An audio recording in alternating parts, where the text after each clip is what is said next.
Hi, I'm Naturopath Paula Flinn. I have a huge passion for health in the menopausal era, and I can also empathise as I'm a postmenopausal woman myself, so I've lived these stages. The menopausal era is a big topic. Some people breeze through, some women experience a variety of symptoms, and some women's symptoms can be quite debilitating, and this is not okay. This webinar is here to help give women some direction. I plan to cover the most relevant information on this subject and practical advice which can make some substantial differences to our health. Yes, menopause, perimenopause, postmenopause aren't diseases. They're natural life stages which may include symptoms. They can also increase the chances of us experiencing some more serious conditions due to hormonal changes. These conditions include mental illness, heart disease, reduced bone mineral density. So today we're going to talk about what we can do to reduce both the symptoms and these more serious conditions.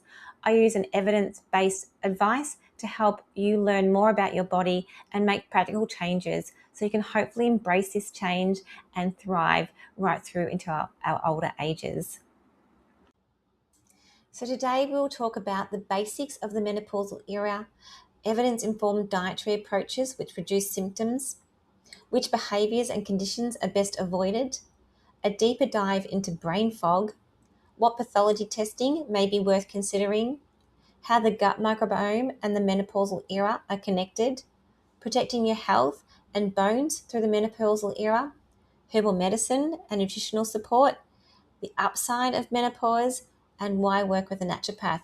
My goal is for you to leave today feeling informed, reassured that you're not imagining things, but also empowered to make changes that can really enhance your journey in this life. Now let's just touch on the stages of the menopausal era and related symptoms so we're on the same page. We're officially in menopause when a woman has gone 12 consecutive months without a menstrual period. Everything after that point is considered postmenopause.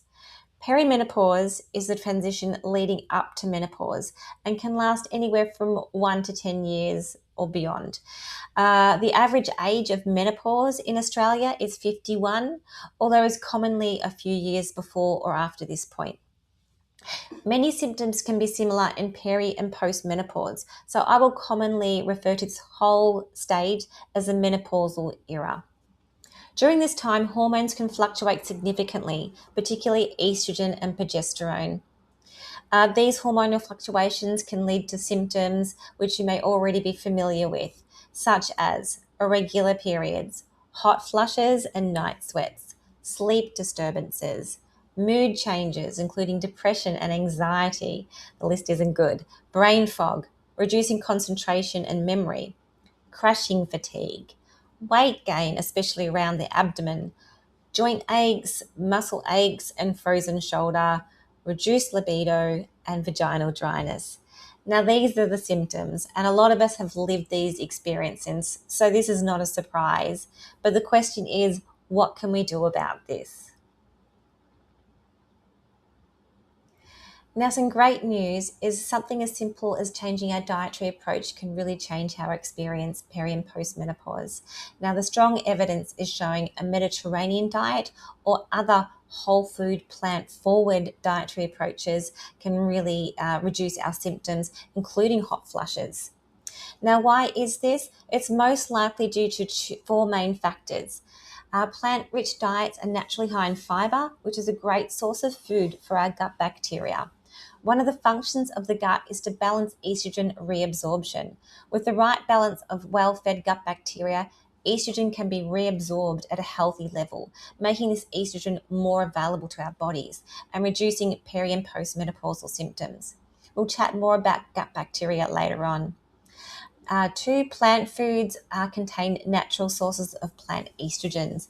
These estrogens are not the same as human estrogens, and they're not going to increase excessive estrogen levels in our body. They just gently soothe estrogen receptors and help reduce low estrogen peri and postmenopausal symptoms.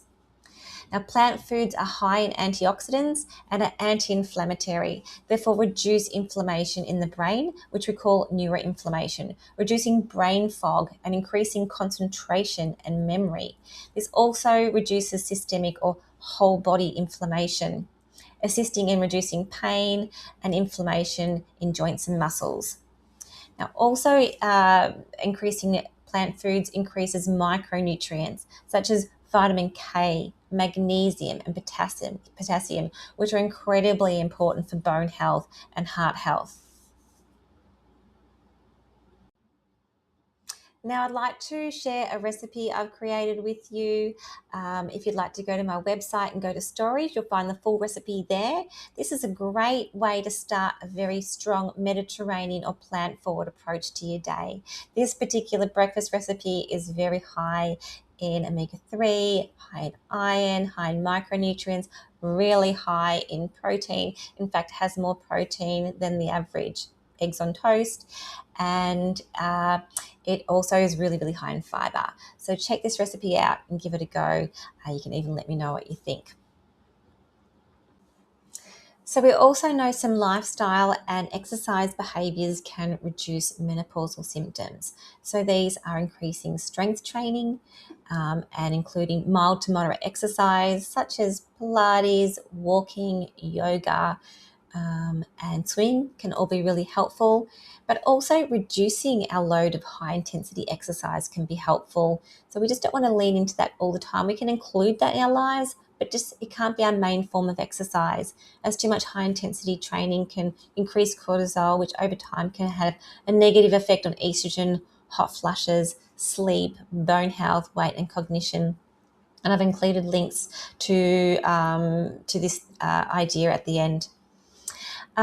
We also know that certain lifestyle behaviours such as smoking, regularly drinking alcohol, being overweight, and high levels of stress can increase our menopausal symptoms.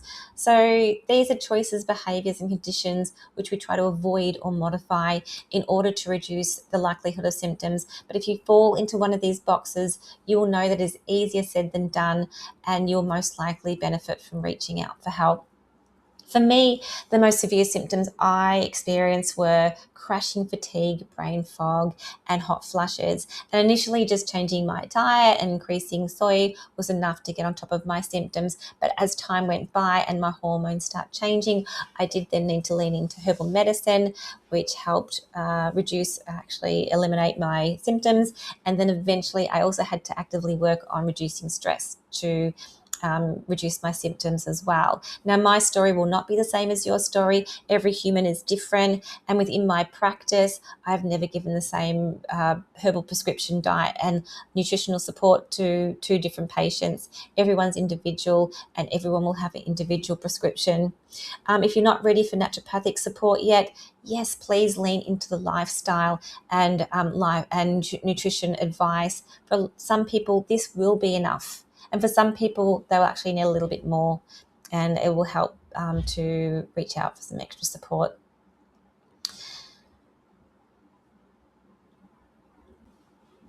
Now, brain fog is probably one of the most common concerns I hear from women, and some are worried it could be dementia. Now, the good news is it is most likely not dementia. Brain fog is so common. Your clarity of thought will come back as your brain adjusts to the new hormonal levels. In our reproductive years, estrogen actually lights up the brain like an amusement park. It is vital through these years to get energy into the cell in the brain. Thankfully, our brains are very neuroplastic, meaning they can adapt. And as time goes by, the brain finds other pathways to bring energy into the cell. The estrogen plays a role in memory, concentration, learning, mood regulation, dopamine production, and neuroprotection. It really helps our brain during those reproductive years.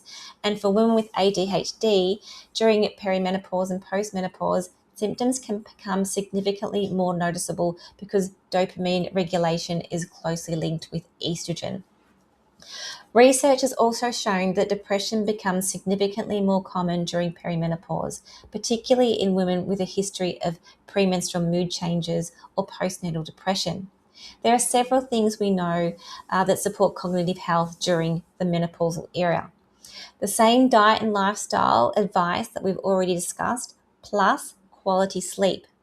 If you have adopted the diet and lifestyle advice and are having problems with this, naturopathic care could actually be very helpful. Adequate omega-3 intake, dietary is best. The studies definitely show dietary forms of omega-3 work better than supplementation. Social connection, very important. Learning new skills. You can even lean into things like herbal medicine, and a great way to start is just including rosemary tea.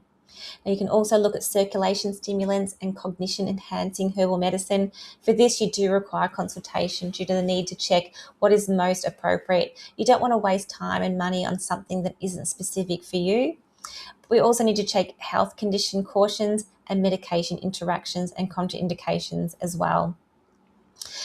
Regularly checking pathology for healthy vitamin D, iron, and B12 levels, and treating these as appropriate, as all of these can actually affect your cognition. Now, talking about pathology, what other markers can be helpful during this era?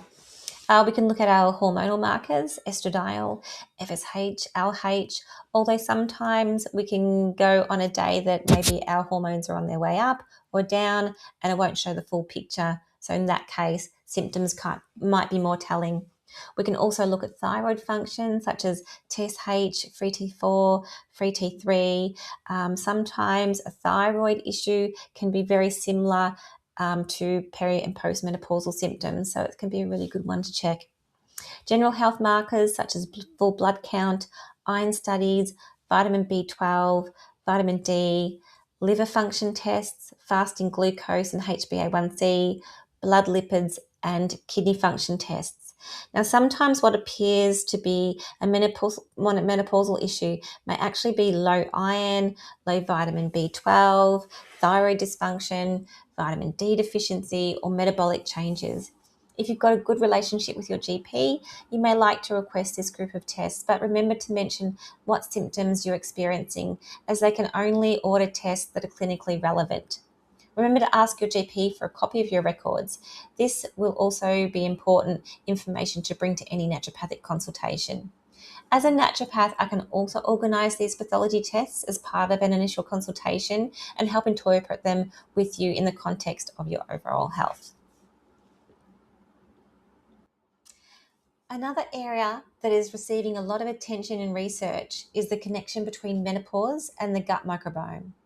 The gut microbiome plays an important role in inflammation, metabolic health, brain health, and mood and hormone regulation. There is even a group of bacteria known as the estrobolome that help metabolize and recycle estrogen within the body. As estrogen levels decline during peri and postmenopause, changes can occur within the microbiome itself. Research suggests that diversity in the gut microbiome may reduce after menopause, and beneficial bacteria can become less abundant. The good news is that we can influence these microbes through our dietary choices. Rather than focusing solely on probiotics, I encourage women to focus on feeding the beneficial bacteria that already lives in their gut. Fiber is what feeds beneficial bacteria and is in all plant foods. Generally, a healthy gut microbiome might have around 200 or so different species of bacteria, which is a huge variety. In fact, we have around 30 trillion or so total bacteria in our bodies, which is actually more than we have cells in our bodies. And as a different bacteria prefer different fibers, a wide variety of changing foods is optimal to feed all those different varieties of species. Now, if we have had a low fiber diet and we're wanting to build up fiber, it is really important to do that slowly, as we kind of breed up those different species of bacteria with this new fiber food. If we go too fast too soon, it can lead to gas and bloating and sometimes even cramping. Because we've kind of increased it too quick and the bacteria aren't ready to process that fiber yet. So low and slow is the way to go. There's a whole range of foods that are really helpful at building up this bacteria. We can look at oats, barley, legumes, chickpeas, lentils, apples, pears, green bananas, pomegranate, cranberries, berries, resistant starch foods such as cooked and cooled potatoes or cooked and cooled rice, fermented foods such as sauerkraut, kimchi, kefir, unsweetened yogurt, and fermented vegetables. These ones are all really, really great, but it's a very specific list. In fact, we don't really need to stick to that exact list. We just really want to increase our overall variety of plants. In fact, research suggests that people who consume around 30 different plants each week tend to have a more diverse and robust microbiome than those eating a more limited range of food. The more diverse and abundant our healthy gut bacteria, the more resilient our gut health becomes, and the greater benefits to our whole body cells, tissues, organs, and systems. This doesn't mean just 30 different vegetables. It can include herbs, spices, nuts, seeds, legumes, mushrooms, sea vegetables, sprouts, whole grains, fruits, and vegetables. Um, Initially, it can be a really good idea to keep a notepad in the kitchen and just write down each different plant that you've been eating that week. Or if you're a phone user, you can start writing it down in notes in your phone.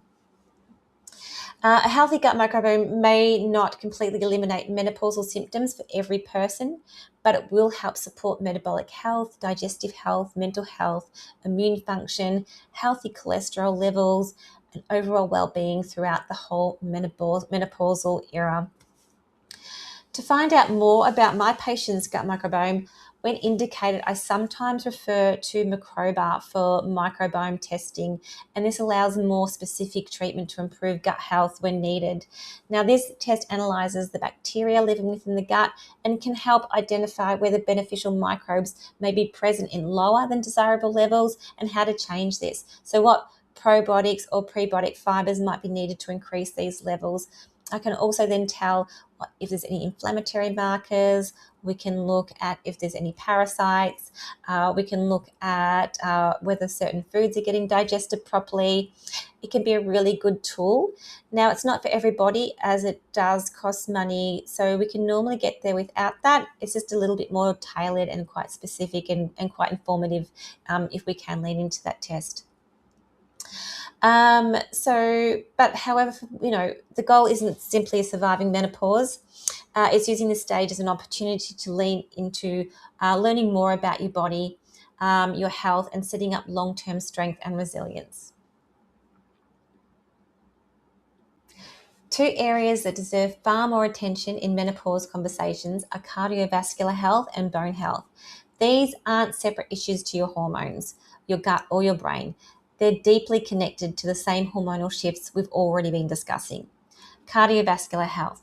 So as we move towards and beyond menopause, heart health and blood vessel health becomes an important focus. If we're lucky, we will get to experience perimenopause, menopause, and postmenopause and old age. So hopefully this is an era that's going to happen for most of us. As the number of women suffering from cardiovascular disease dramatically increases at this stage, heart disease and dementia, followed by stroke, are the leading causes of death in women. So I've talked about how lucky we are, but we also need to look after our health during this area. The risk significantly rises after menopause as the protective effects of estrogen decline. Although preventative healthcare is very effective at reducing heart events, the two main markers I encourage women to become familiar with are cholesterol, particularly LDL cholesterol, and blood pressure, as these two markers are normally well managed with diet, exercise, and stress reduction, unless there is a strong genetic link. Additionally, GPs can also order a coronary artery calcium score, which can be a really helpful if cardiovascular disease is a concern. Estrogen has a protective effect on our blood vessels. It helps keep the lining of our arteries to stay flexible and helps produce nitric oxide, which allows blood vessels to relax and widen if needed. As estrogen declines through menopause and postmenopause, this protection reduces and arteries can become stiffer and more quickly than they did before. What's interesting is that women who tend to fare best through this transition are often the ones who enter menopause with blood pressure already sitting at the lower end of the healthy range. Some of the same strategies that support our gut and brain also support our heart. So regular movement, especially activities that raise our heart rate, omega-3 rich foods, magnesium rich foods such as leafy greens, nuts and seeds, reducing highly processed foods, not smoking, and moderating or eliminating alcohol. So bone health. Estrogen also plays an important role in maintaining bone density. So bone loss accelerates as we move through menopause and into the years following menopause. This is the most rapid in the first few years after your final period. This doesn't mean bone loss is inevitable or out of your control. There's a great deal we can do. The single most powerful tool we have is weight-bearing exercise. So this includes strength training. Bone is a living tissue and it responds to load. When we ask it to do work, it adapts and becomes stronger. The nutrients that matter the most for bone health are calcium, ideally from the diet, vitamin D, which helps absorb calcium, vitamin D, ideally from the sun in healthy levels, vitamin K2, which helps direct calcium where we want it into the bone rather into the soft tissues in our arteries. My preference is to always work on getting these nutrients through the food first, just as importantly, making sure our body is actually digesting and absorbing them well. There's little point in increasing calcium if poor gut function is limiting how much you can actually absorb, which is an important reason that gut health and bone health are connected. Now, I've also included a natto rice bowl recipe for you. So once again, navigate to my website, go to stories, you'll find the full recipe there. The reason why I've included this is natto is the highest source of K2, and K2 is so fantastic for our bone health and our cardiovascular health. And researchers actually found that a particular group of women in Japan who had a lot of natto in their diet had extremely good bone health. So they looked at what they were eating and they found that it was the K2 in the natto. Now, natto is isn't for everybody. Not everyone's going to enjoy natto. It's fermented soybeans and it has quite a stringy, sometimes maybe slimy consistency. I love it. I eat it every day, but I'll warn you, yes, do give this recipe a try, but it might not be for everyone. The reason why I have included it though is because it is just so good for your cardiovascular health and bone health. So if you can do it, it's such a good thing to lean into. A lot of Japanese women have this for breakfast every day. Now, I thought I might talk to you about herbal medicine and peri and postmenopause. I find herbal medicine extremely effective in this area. Two herbs that I might talk to you about are black cohosh and red clover, although the raft of herbs that we can use is extensive. In fact, I'm surprised it's not the first thing that we look at for peri and postmenopause, as I find it just shows such good results. Okay, so two of them that I do frequently lean into are black cohosh, which is particularly good for perimenopause. With black cohosh, it helps reduce hot flushes, headaches, palpitations, anxiety, insomnia, irritability, depression, painful periods, joint pain such as arthritis. How? It's a strong anti-inflammatory. It works on the central nervous system to balance temperature, and current research suggests that this herb binds to serotonin receptors, balancing mood. Best avoided in pregnancy and lactation and in people on hormone replacement therapy, antidepressants, and people who have pre-existing liver disease. As with all medicines, discontinue use immediately in adverse effects. If you are on any medication already or have any chronic health conditions, please check your GP or naturopath before taking. In fact, I'd always suggest talking to a healthcare professional before taking any herbal medicine or nutritional supplements. Red clover really shines in postmenopause. This herb is rich in phytoestrogens, so great for reducing low estrogen symptoms, but it's also helpful in reducing cholesterol, balancing blood pressure, and studies have found it to be helpful in maintaining bone health. It should also be avoided in those taking pharmaceutical medications unless approved by your GP or naturopath.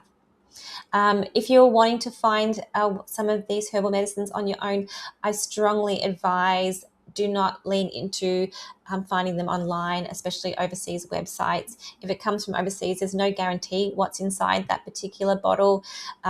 It's quite common for these to not actually contain what the ingredients say on the outside, and there's many reports of adulteration, having stimulants or sedatives that are synthetic, that mimic the particular herb but aren't that herb, and there can actually be low quality toxins that are included as well. If you get something that's manufactured within Australia and has a TGA approval on there, so an AUSTL number, AUSTL, that means the TGA, a governing body in Australia, has had a look at that and have verified that the ingredients are in there and that they're safe and of good quality. That being said, once again, I would always lean into talking to a GP or a naturopath, or whatever healthcare professional you're seeing, to make sure that it's going to be safe and effective for you. Now, I also wanted to let you know that if you skip to the list of studies on the final slide, I've included some current studies which support the therapeutic benefits and safety of herbal medicine compared to pharmaceutical interventions. These studies show less adverse effects for herbal and nutritional medicine compared to pharmaceutical interventions, although often comparable results, so quite good results. I haven't mentioned nutritional supplements for a reason. Nutritional supplements only work if there's a deficiency, and reports of above range or toxic levels of nutrients are becoming more common. And I've even seen this in my clinic more frequently with long-term supplementation of iron, zinc, and without regular blood tests. This is one of the reasons why I organise pathology testing in an initial consultation. So I should say the people who have showed up in my clinic with above range aren't from my prescription. They've come in already taking these medications. Now, we've talked about the challenges of peri and postmenopause, but I'd also like to finish by talking about something we don't hear enough about, the potential benefits. For many women, menopause isn't simply a time of loss. It can also become a period of growth, confidence, and renewed purpose. Researchers have even observed what is known as the U-shaped curve of happiness. Across many countries, studies have found that life satisfaction tends to follow a predictable pattern. Happiness is often relatively high in young adulthood, gradually declining through the 30s and 40s, unfortunately, and reaches its lower point around the late 40s and early 50s commonly, then begins to rise again. So one of the largest analyses involving more than 500,000 people across the United States and Europe found this same U-curve shaped pattern repeatedly. Although the exact age differs slightly between studies and countries, many people report greater emotional well-being, improved life satisfaction, and increased happiness during their mid to late 50s, 60s, and beyond. And why does this happen? Part of it's biological, as hormones eventually stabilize after the transition through menopause, but much of it appears to be psychological and social. But I should also mention that estrogen is our people-pleasing hormone. So as this declines, yes, we can feel strange and uncomfortable as our levels try to adjust, but eventually we kind of come out of that thinking, all right, do I need to do all this people-pleasing, or can I start thinking about what's important to me as well?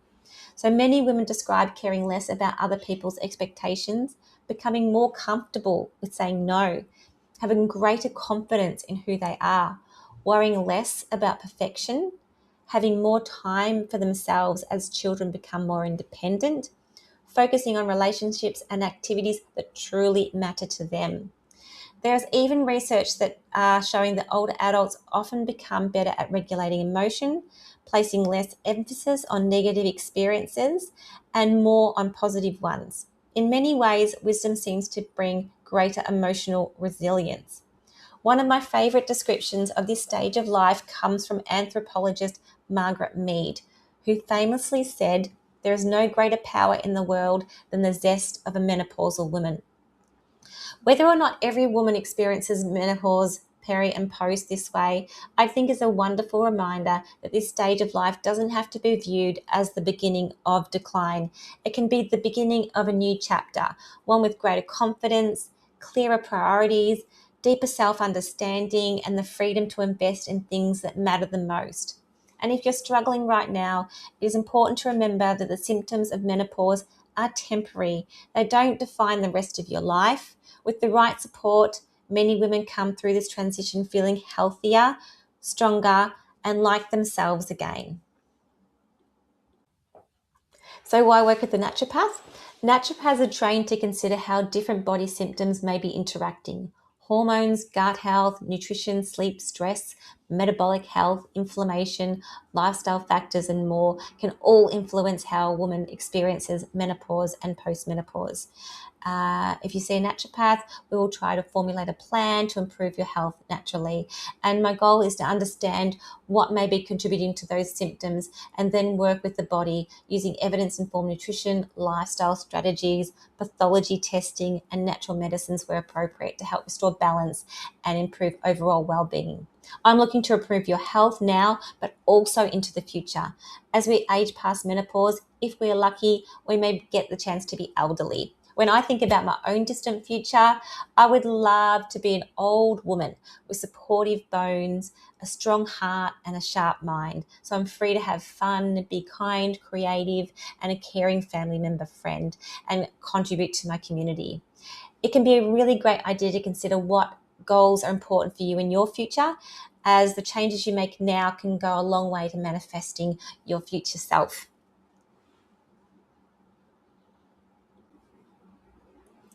Now, making naturopathic care more accessible. So, educational group consultations are something that I can offer.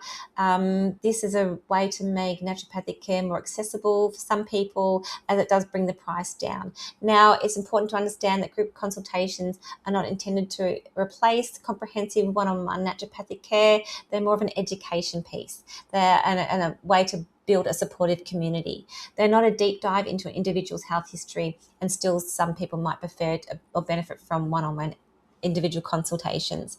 But please reach out to me. There's an online form if you would like to look at group consultations. They are quite nice. Now, I just want to retouch on the key elements to take away from reducing symptoms and improving long-term health, and which are leaning into a plant-rich whole foods diet, strength training, moderate exercise, stress reduction, social connection, and quality sleep. If there's one thing I hope you take away from today, it's this. Menopause is not the beginning of the end. It is the beginning of a new and important life stage. Your body is not broken. It's busy trying to adapt. And with the right support, information, and strategy, you can absolutely thrive through this transition. Thank you so much for spending this time with me today. For more information, please follow me on social media, visit my website, or send me an email. I really appreciate you listening to my webinar, and I hope that you got something helpful that you can include in your everyday life. Thank you.